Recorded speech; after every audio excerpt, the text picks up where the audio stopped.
Welcome. This is HR That Works President Don Finn, and today I'm going to answer the question, how do you do a performance evaluation, self-evaluation?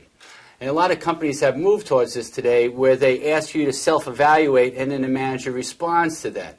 And one of the things I teach about performance management is getting very clear about what the company wants you to focus on being very good at.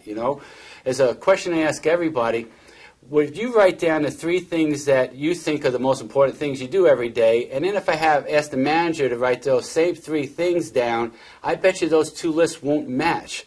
So the first place is getting clear about what it is that you're supposed to be focusing on. What did they hire you to do? What would they consider to be the 3 most important things you do every day? Because that's where you want to focus your efforts.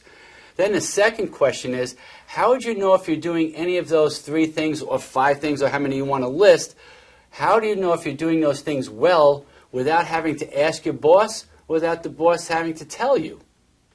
Because until you can have those 2 conversations, where do you want me focused and what are my benchmarks, it's very difficult for anybody to evaluate anything, including you doing a self-evaluation. Now, assuming you've got those things down, be honest about things. Say, look, this is what I think I'm doing very well. This is where I have some challenges, maybe because I don't have the training I need. I'm not clear about what you want out of me. Maybe I'm just a round peg in a square hole. I'd rather focus twice my efforts over here and none of my efforts over here. So when you do the self-evaluation, be honest, be responsible. As I say, play above the line. Don't point fingers at any place else. Just focus on what you can do better.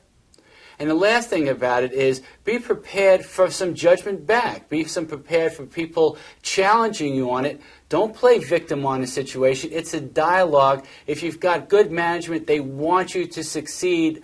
Come into the self-evaluation process with that idea, and you'll do a great job of self-performance evaluations. Take care.